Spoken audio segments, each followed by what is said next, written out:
Welcome to episode 79 of B2B SaaS Marketing Snacks.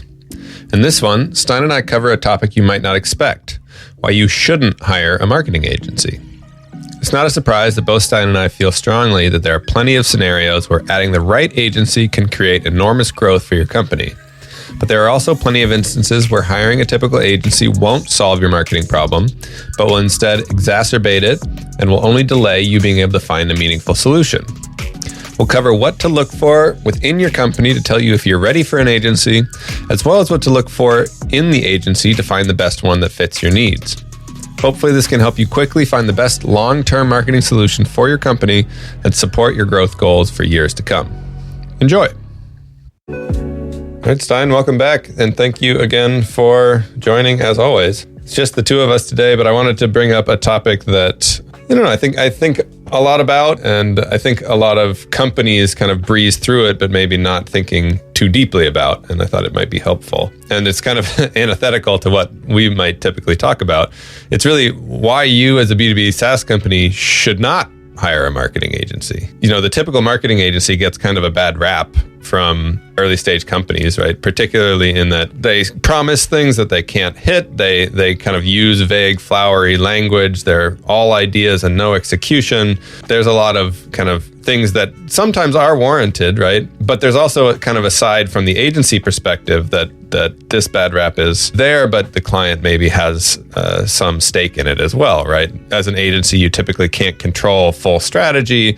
You don't have access to all the tools that you need, right? You're too scoped and don't have the flexibility that you'd need to, drive all the demand that's required. It can go both ways, but I think that there are scenarios where it is a really good idea to bring on an agency and they can add a ton of value. And there are scenarios where it's just not, and you can spend your time and energy and capital more efficiently in other places.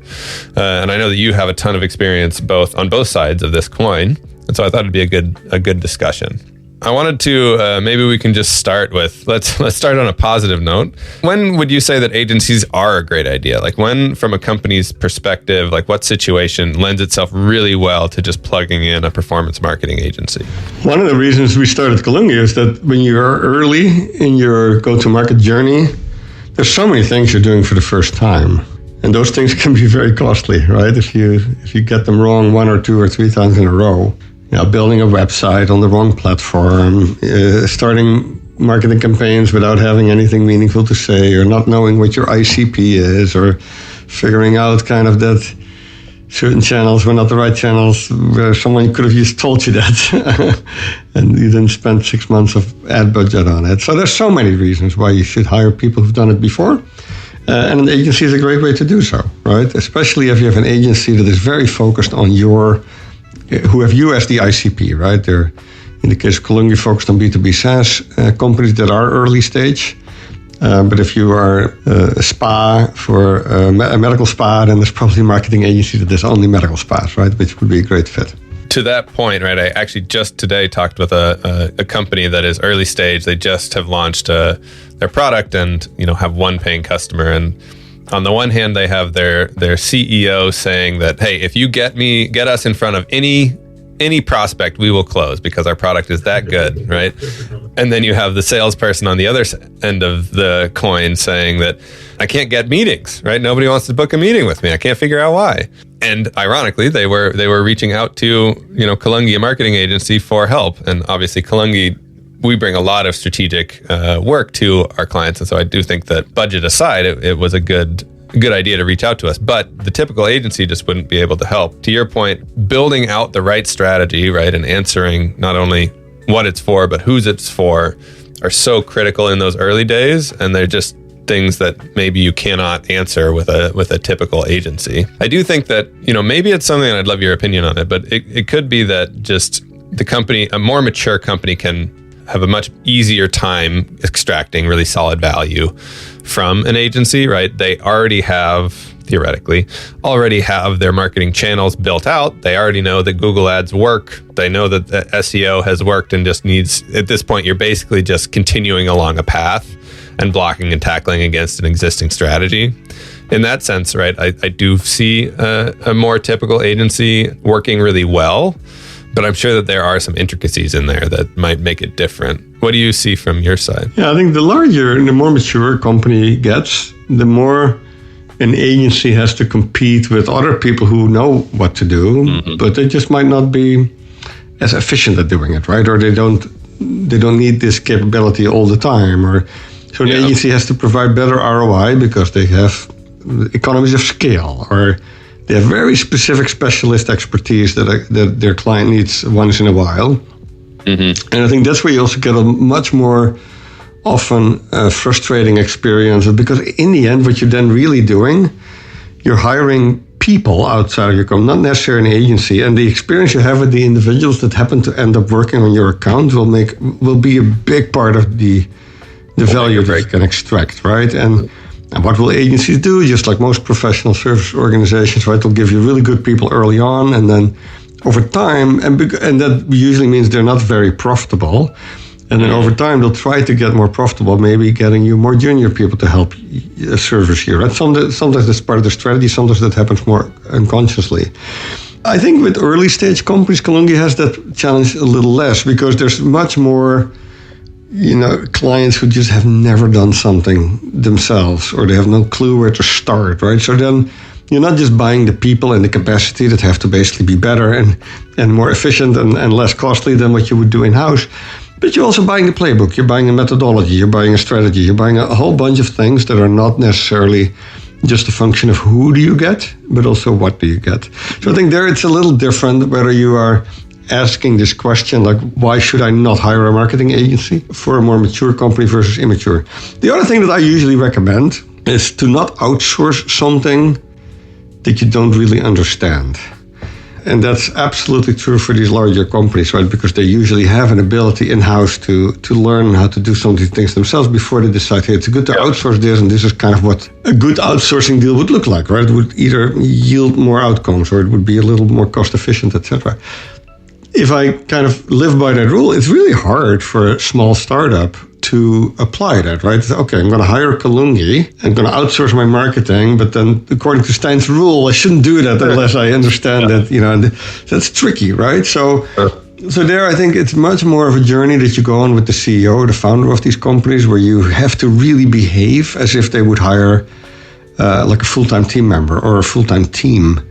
And not only make sure that the economics work out like that, but also the way you show up, the way you treat the work, right? That's why Kalungi is less about scope management, right? Which a normal agency has to do, right? You have to be very clear, hey, this was in the contract, this is not.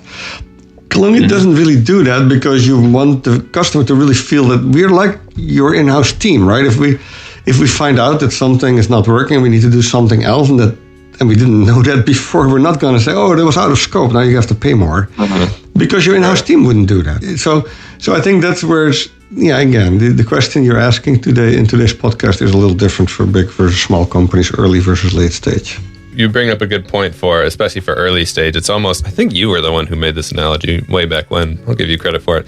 It was the reason that you pay an experienced sea captain more, right, is because they know what waters to avoid, right, and what geographies to avoid, where a more inexperienced captain would just sail you straight into them. I think it's the same idea particularly with a startup, right, where you just can't know everything, right, in that stage. You don't have enough experience, you don't have enough bandwidth, and you need a guide to really take you through it. And you need, basically on the agency side, right, if you were to go with an agency or even a marketing team, you need that strategy to be really strong so that you don't pay the price with wasting time or capital, right, or just missing the mark in terms of your positioning and messaging and your go-to-market, right?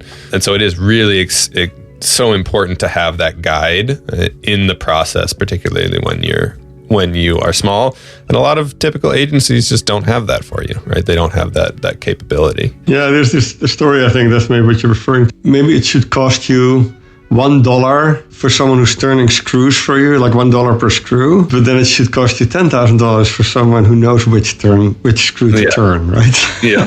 To make sure the machine works or stops working or whatever the outcome is that you're trying to achieve. Yeah. I guess so. When you shouldn't use an agency, right? Like from my perspective, it was basically like if you don't know marketing at all, right, it can be really dangerous to bring an agency in and just blindly trust them, saying that honestly as an agency. It also can be really a tough spot to be if you haven't entered the market yet, from my perspective, right? Like you're just trying to basically use marketing as an easy button almost at that point, and you haven't built or tested a marketing strategy. Or even if you're trying to, from my perspective, if you're trying to build out demand generation channels that you haven't tested, I think having a typical agency could be a really tough thing. Just because you don't, like, unless you absolutely know that they're going to work, I don't think that an agency model would be flexible enough to be able to deliver really good results for you. Is there anything else that comes to your mind, that just scenarios where it's just not a good idea? Yeah, I think there's two things that are really valuable when you find an outsourced partner. One is they can take real ownership for outcomes. And there is less relevant, actually, whether they have certain expertise in-house or not, right? Because if they don't, they should be training people up on that or go hire someone, right? And the other one is where they are really good at something, right? That you can never be as good as them on. It's almost like when I write a lot about this in go-to-market modeling on, like, why do you partner with someone, right? You partner with someone either because they allow you to access a market that you can't access yourself, or maybe they complement the IP that you have, right? So you want to bring a certain solution to customers and you only can do part of that, so you need a lot of part.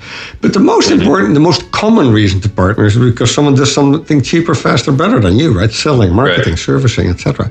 And the same goes here to the agency. So the second type of agency that could be a really good fit is a very specialized, like a RevOps agency, or an agency that just does ABM, or an agency that just does, Google search better than anybody else.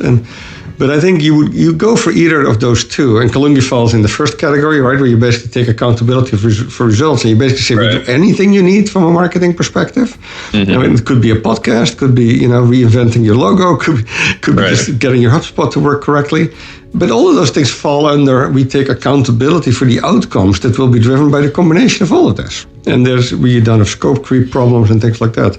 Or you basically hire the people who don't do anything but something that you feel you need help with. But I think you kind of need to optimize for one of those two. And I think too often an outsource or an agency relationship is based on like a combo of those things. And then it gets a little harder to really both hold each other accountable, to manage expectations and things like that. I like that. You either pay for results or you pay for expertise, basically. Proven expertise. Yeah, that is easy to measure, easy to validate, verify, right? Yeah. Are they able to fix this thing 10 times faster than I tried myself the last couple of months, right? 10 times better, I like that. And then to the point of the actually willing to sign up for the results, I feel like it's almost like, it's never guaranteed that an agency will hit the targets that they set. But if an agency isn't willing to sign up for real targets, they're definitely not going to hit anything meaningful, right? And so that even just from the starting point, right? Like there is a misalignment of incentives, I guess. So maybe let's switch over to the other side of the coin. So from B2B SaaS perspective on agencies, what have you seen as the biggest themes that cause companies to fail with an agency? Even assuming that they have the best agency in play, right? Like, how have you seen companies shoot themselves in the foot and not extract the most value from an agency? Yeah, what I've seen happen is basically trying to do the same thing over and over again, expect another result. Right, you see there's a lot with digital marketing, like SEO and SEM.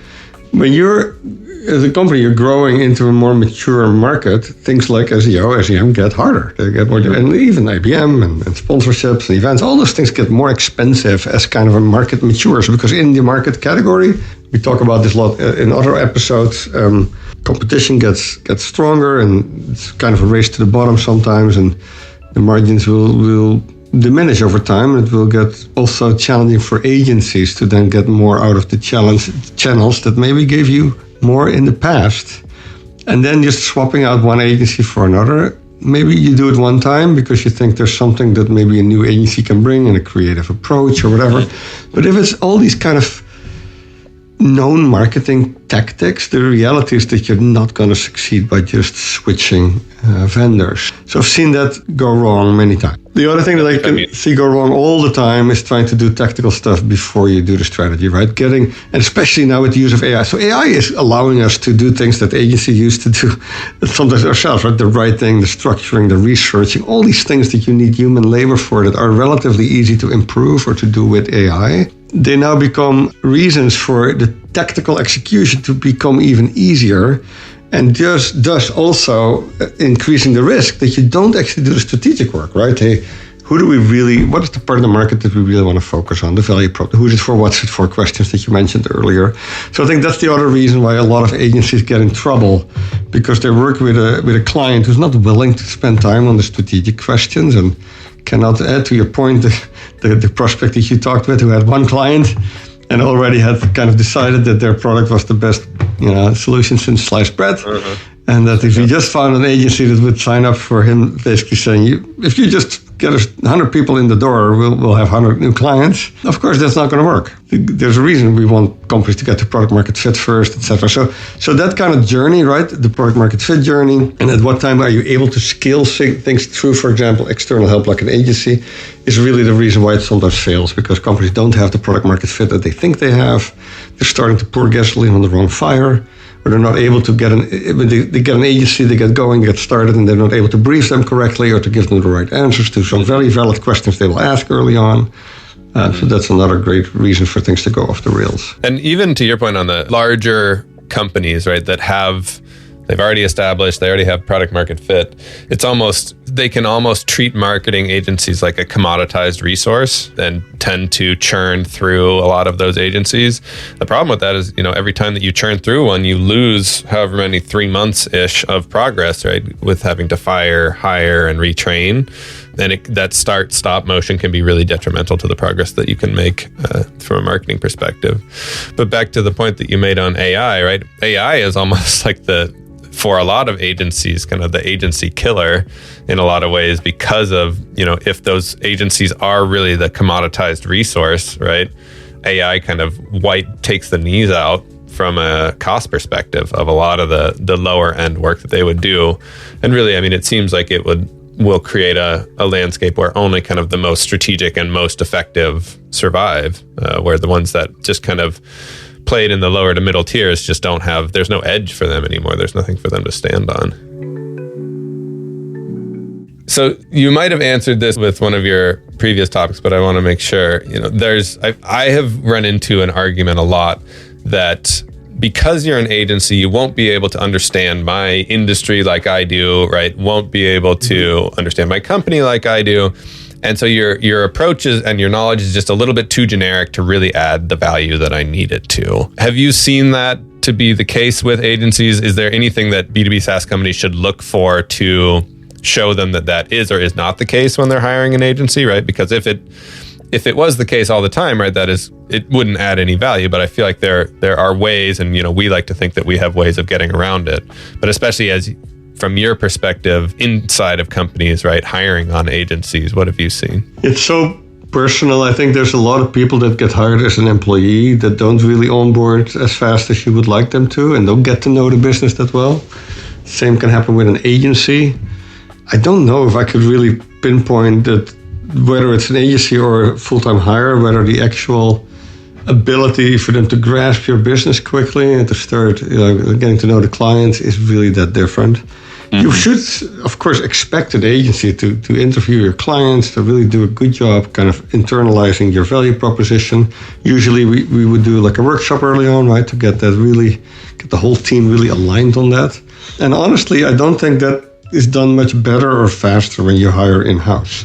Long term, of course, when you have an in-house team and they get to know your business really well, and I'm talking multiple years, right? That institutional knowledge is very hard to get for an agency, mm-hmm. right? But the reality is that most marketing team members also are usually not that long tenured in their roles, right? So if you have a product marketing manager who's been in the role for 2, 3, 4 years, there's no way an agency can have the same kind of knowledge and expertise that this person would have. Right. But the reality is that there are not a lot of people that are in their role so long. Yeah, that stay that long. That's a good point. So when you're evaluating agencies for your clients or the companies that you work for, are there any other factors that you look for in agencies to show you that they're the right ones? Like, is it personality fit? Is it track record, right? Is there anything that people can look to give them some credibility and assurance that they're making the right decision? Yeah, the more you can make us feel like you're hiring a team for the long term, which is not that different from hiring full-time people, I think the better. And try to build that type of rapport and trust. Of course, things like OKRs and specific KPIs and driving accountability through commitments for results in the contract are really helpful, just like they're helpful even in a team that is in-house. You have to at some point be able to trust each other, because a lot of these metrics are not they're the kind of proxies for real meaningful working together and moving the needle in strategic areas. So spend enough time to really make sure you hire the right agency, because you want to have a long-term relationship, because you do want that to build up institutional knowledge, right? And if you have to swap agencies every 3-4 months, that's not gonna be very costly. Right. Yeah, so treat it like you're hiring kind of a key internal employee or a strategic internal employee. I like that a lot. And then you mentioned AI earlier. Where do you think from a company's perspective that they should expect agencies, like what changes do you think they should expect from agencies with AI, right? Like it seems like increased speed, right, should absolutely be a part of it. And, the ability to iterate faster seems like no-brainers to me, but AI isn't, a magic bullet. I think that there's still things that the client will have to bring to agencies to make them successful, and still things that any agency plus AI will not be necessarily everything that a company needs. Where do you see the limitations, I guess? Yeah, I'm pretty black and white in this. I think AI is so much better in doing writing in a kind of more the grammar, the spelling, the structuring even. Not making it sound human, right? You still need people to actually do the final touch, but just the writing in volume and to get the right research, to get the right details behind the topic and deduplicating content. Structuring it, summarizing things, right? Analyzing information, right? Doing market research. That if an agency is not using AI for those things, you're basically, you should move on, right? That is not an agency you want to work with. Yeah. Because you want that energy to go into the more creative side of things, right? To do the things that the AI cannot do. Ask it the right questions, prompt it correctly, right? Right. So that would be my simple take on that. Yeah, I think I agree. I mean, I think that every agency should be using AI, whether or not they are. But the ones that will rise to the top and I think have the most value for you as a client will be the ones that know exactly what questions to ask, right? And what the bar is for the answer. And if they can do that, particularly across content, right? Those are the ones that you want to work with and those that will help your company the most. Okay. Well, thank you so much. As always, I love the conversation, and I'll see you next time. Thank you, sir. It was great catching up, and great topic. Thank you, Brian.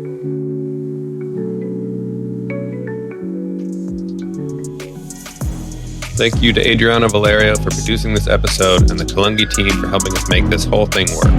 And of course, you for choosing to spend your time with us. As a reminder, all the links we mentioned in this episode can be found in the show notes. And if you want to submit or vote on a question you'd like us to answer, you can do that at kalungi.com/podcast. Every time we record, we take one of the top 3 topics and jam on it. Thanks again.